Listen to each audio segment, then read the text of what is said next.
Estamos de volta, juntíssimas, porque muito tempo ou pouco tempo distante a gente sente saudade, né, Esli? Olha, nem que seja uma semana, Marcela, eu já fico assim, opa, eu tô com saudade da Marcela, não vejo a hora de vê-la. Ai, vamos lá de novo. Eu preciso ouvir a Esli, eu preciso ver, matar a saudade. E eu espero que a turma que nos ouve aí no podcast também fique assim, contando as horas da semana para chegar quarta-feira, porque quarta-feira é o dia que pinta novos episódios aqui no nosso podcast, né? É E verdade. nessa caminhada última aí que a gente tem feito, a doutora Esli tem nos dado grandes lições através dos ditados populares, né? Pois é. Eu gosto muito dessas coisas assim simbólicas, metafóricas, assim, sabe? Eu acho que a gente aprende muito. Nem sempre os ditados populares são absolutamente corretos, né? Mas eles nos ajudam a entender certas coisas. E às vezes tem sim sabedoria popular. E sabedoria popular e umas lições aí que você tem feito a gente parar para pensar. Mas eu Ah, já posso já começar hoje para olha, vamos ver fazer onde é um que nós... pedido? Vamos lá, o que que você vai querer hoje? Tem um ditado que dizem por aí que tem uns que ouvem não cutuque a fera com vara curta. Tem Hum? gente que diz não cutuca a onça com vara curta. Tem gente que diz não cutuca a cobra com vara curta. Tudo é ruim, né? Seja fera, onça, cobra, tudo é fera. É verdade, sim ou não? Quem é essa fera? Por que que cutucar com a vara curta é ruim? E aí? Pois é, minha mãe dizia muito isso, né? Não cutuca a fera com vara curta, porque você vai acabar, né, levando.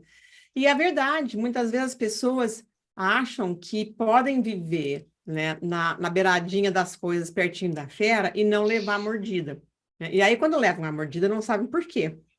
E às vezes são outras pessoas que são meio ferozes, e a pessoa vai lá e provoca, e às vezes são situações, né? Eu tinha um amigo que dizia assim: olha, não fique olhando para as vitrines de Satanás, porque uma hora você entra e compra. E é um pouco Eita, isso. Tem boa mesmo. situações que são desse jeito, né? A bebida, as adições, né? As substâncias, a pornografia. Muitas dessas coisas hoje em dia, elas são as feras que nós temos que enfrentar. E todo mundo diz: não, mas eu posso parar com isso a hora que eu quiser. Então, pare. E aí a pessoa começa a se dar conta que ela não fica 24 horas, não fica uma semana sem. E aí que ela começa a se dar conta do jeito, do tamanho do poder que essas coisas passaram a ter na sua vida. Então, a pessoa vai lá e cutuca essas coisas achando que pode se safar bem. Às vezes também são pessoas. A pessoa está lá quieta no canto dela, sabe? E aí você vai lá e Tem gente provoca. que gosta de implicar, né? Tem gente Tem um que prazer. e não resiste. Não, mas eu vou lá e eu vou dar o troco, né? Aquela história de dar o troco, você sabe que aquilo ali é primo irmão da vingança. A gente já teve essa conversa antes, né? Que a gente não rouba a Uhum. Deus, porque esse negócio de vingança pertence a Deus, a gente dá o troco, é tudo ali na mesma, no mesmo preço, sabe?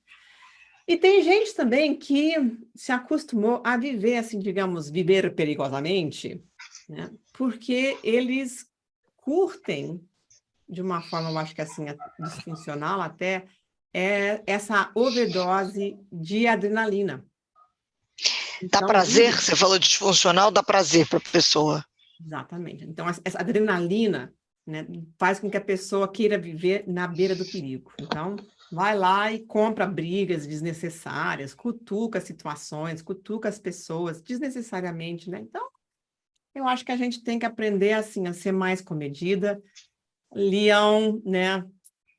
Cobra nem falo, porque eu detesto cobra, que eu acho que desde o Jardim de Éden, mulher e cobra se desencontram Uma para sempre. inimizade clara, né? É uma inimizade clara. Eu também já tive meus encontros, tive 4 encontros com cobra, assim, sabe? Assim, você quer ver uma pessoa subir na cadeira e dar ataque de pânico? Eu.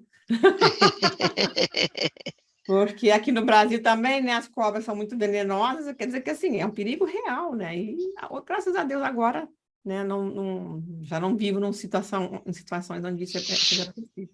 Mas se você vê que a situação é perigosa, fica quieto, né? Deixa para resolver isso depois. Aprenda a exercitar os músculos da paciência, né? Às vezes a gente ganha realmente ficando de bico fechado. Agora, você falou uma coisa que ficou aqui ressoando na minha mente, sobre esses aí que, de fato, sentem a adrenalina de futucar. Como é que a gente percebe que eu posso ser essa pessoa que sente o prazer na futucação alheia? Seja do outro, seja de me envolver em uma situação que vai gerar um perigo, mas que aquilo vai me gerar prazer. Eu acho que assim, Como é que pisca essa luz vermelha? quando a gente começa a reclamar que eu vivo de crise em crise, né? Então, a gente tem que avaliar. Às vezes, a gente vive... eu mesma já vivi etapas da minha vida em que eu vivia, assim, aparentemente de crise em crise, porque eu acho que era intriga da oposição, sabe? Coisa assim, do inimigo. Lá vem ele com Ataques, né? Há os períodos assim, ataques. né? E às vezes, assim, a gente tem fases, às vezes, que a gente não provocou nada, aparentemente, pelo menos, a gente não abriu nenhuma porta, a gente não... mas o inimigo caiu de pau matando porque ele está aí para destruir e matar mesmo, né? Mas outras vezes, assim, é uma coisa atrás da outra, uma coisa atrás da outra, e a gente precisa parar e pensar assim, e se perguntar, quanto disso eu tenho responsabilidade? Quanto disso eu não me dou conta, quem sabe, que eu faço uma coisa e o outro responde, o outro também, né? O outro é fera, ou o outro se defende da cutucada que eu dei nele. E aí, quando começa a acontecer isso com muita frequência, então a gente tem que parar e avaliar, pedir discernimento do Senhor. É coisa do inimigo ou é coisa minha? Porque às vezes as pessoas atribuem tudo ao inimigo, não, porque o inimigo, porque eu não vou dar a importância toda para ele, não, sabe? Porque Deus é tão mais, né, que eu não vou ficar me ocupando assim, o que ele está. Você sabe também que tem um pregador aí que conta uma história que uma vez encontraram, um pregador saiu à noite na rua, aí olhou no canto assim, olhou, era o diabo. Estava no canto da rua chorando. Aí o pregador chegou perto dele e perguntou: Diabo, você está chorando por quê? Não, eu estou aqui porque assim, eu faço muita coisa errada, mas também estão colocando na minha conta muita coisa que não é minha. Tem gente que gosta de botar na conta do diabo também coisa que não é do diabo, É né? cômodo, né? Assim, aí eu não tenho que mudar, eu não tenho que me autoavaliar, eu não tenho É isso que aí. investir nas minhas mudanças, né? No Eu meu fujo do confronto, arrependimento, né? no pedido de perdão às pessoas que eu feri.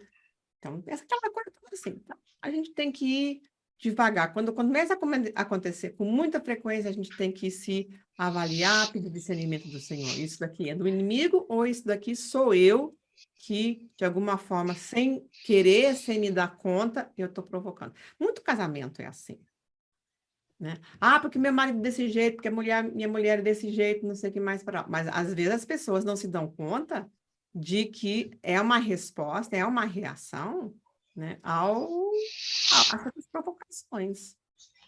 É porque se o marido já sabe que aquilo vai irritar a esposa, por que que vai fazer, Por que né? vão fazer, né? Por que vai trazer o assunto à tona, né? Não é desse jeito. Agora, sabe que minha mente vai pensando enquanto você vai falando, né? Você.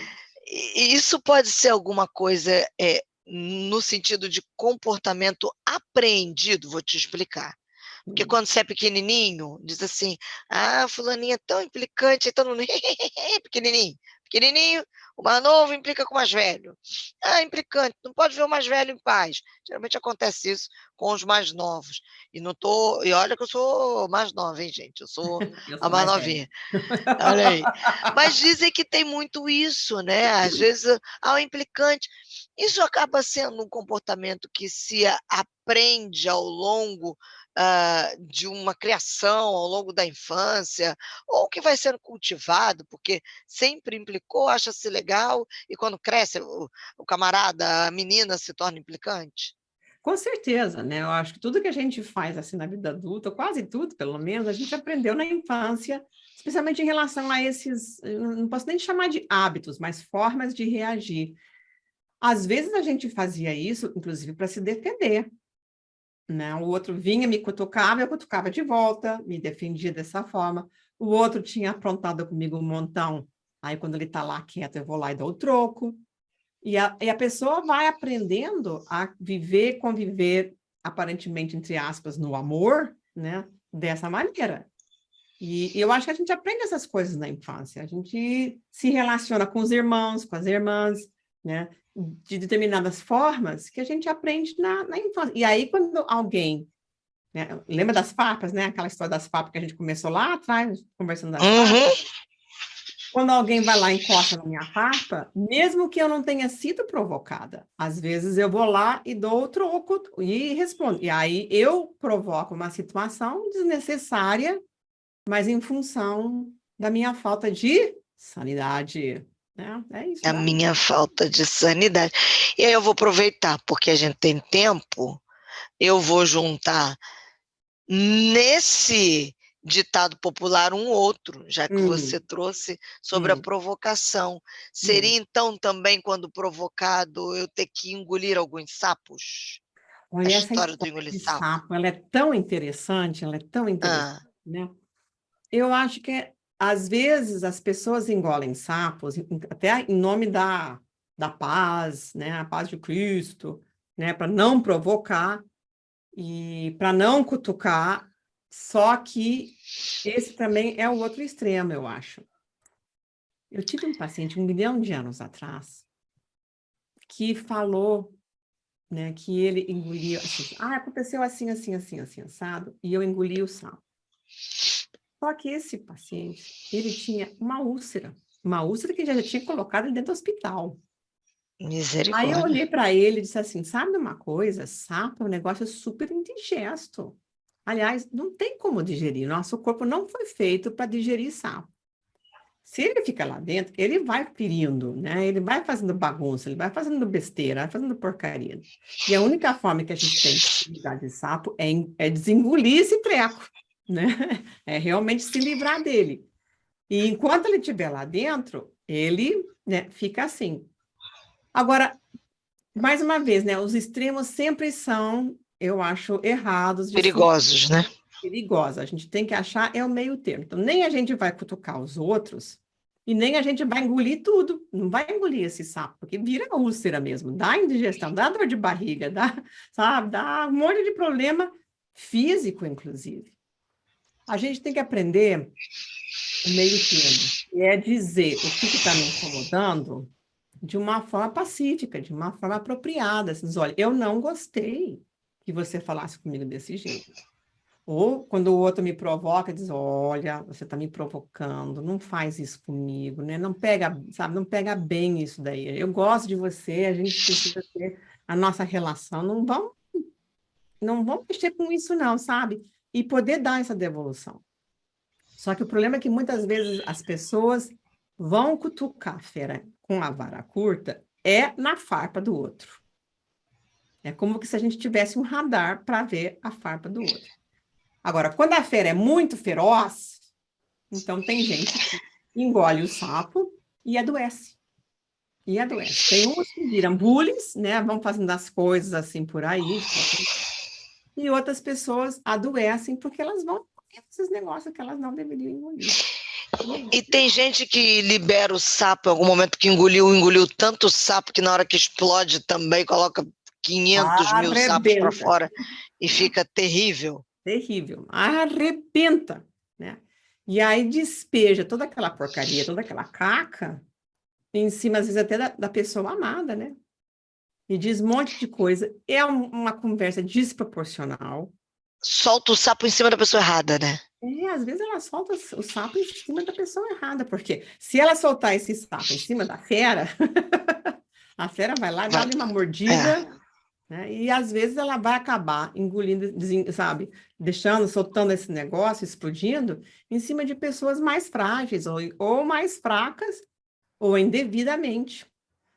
Então, a gente tem que aprender a lidar com isso. A questão E da assim, medida. para a gente poder terminar daqui a pouquinho, tem dica prática para quem está sempre engolindo o sapo e para quem está sempre cutucando com a vara curta? Eu acho que tem duas coisas que eu diria nessa situação. Primeiro, Eu acho que a gente tem que aprender a curar as nossas farpas, porque isso é uma forma de farpa. Se eu preciso cutucar o outro dessa maneira, então eu acabo fazendo coisas que eu não devia, ou se eu fico engolindo o sapo, é porque eu aprendi de criança que eu não posso responder para meu pai, não posso responder para minha mãe, para a professora, e aí vai engolindo aquelas coisas. E tem situações em que a gente não pode mesmo responder. A gente tem que ficar quieto, né, e deixar passar certas coisas. Eu gosto muito de um outro ditado que eu vou puxar aqui agora, que vem da homeopatia. A homeopatia diz que a diferença entre o remédio e o veneno é a dose. Eita, é. Então, cutucar a fera é veneno. Engolir sapo é veneno. É veneno. Então, se eu quiser o remédio, eu tenho que aprender a tomar o meu remedinho A medida certa. homeopaticamente, né? Um pouquinho todos os Perfeito. dias e soltar de pouco. Esperar a hora apropriada para falar as coisas, esperar o momento. Não é que assim, você está vendo que a pessoa está angustiada, que ela está aflita, que ela teve um dia difícil, não é a hora de resolver, se cobrar a grana que ela te deve. Você vê que o casal, né, o esposo chegam em casa assim, cansados, aflitos, com medo de perder o emprego, ou deu algum problema no trabalho, estão tentando resolver. Não é a hora de despejar tudo o que aconteceu com os meninos naquele dia, ou tudo o que aconteceu no trabalho, em cima do outro. A gente, às Perfeito. vezes, precisa ter um tempo assim de descompressão. Né? Antigamente, antigamente, antes da pandemia, né? Porque agora a vida antes e depois, as pessoas tinham que ir para o trabalho. E esse caminho de volta para casa, muitas vezes era um momento assim de descompressão. Então, aproveitar aquele tempo, né, dirigindo o carro, ou no ônibus, ou caminhando para casa, de deixar as coisas do trabalho no trabalho, né? Eu saía do consultório, fechava a chave, fechava a porta, passava a chave e dizia assim: tudo isso fica aqui dentro, não quero levar nada disso para casa, não quero lembrar de ninguém lá em casa. E ia a pé para minha casa, porque graças a Deus eu podia trabalhar pertinho da minha casa. Eu acho que é um tempo para a gente poder se recompor, mudar de marcha e poder chegar no novo contexto de outra forma. Respirar fundo, orar, né, pensar duas Uhum. vezes, mudar de assunto mental, se preparar para o que vem agora e deixar o que veio atrás, deixar para trás, deixar as coisas que para trás ficam, olhando para as coisas que diante de mim estão, né, ver como é que eu Perfeito. posso fazer isso de uma forma funcional, saudável, né, e comedida. Agora, se eu não consigo fazer isso, é falta de sanidade, é farpa. Vai tratar farpa, rapaz. É, gente, temos muito o que pensar, aprendemos muito, mas de pensar para se analisar. Se somos aqueles que estão com a varinha na mão ou aqueles que estão com o sapo entalado na garganta.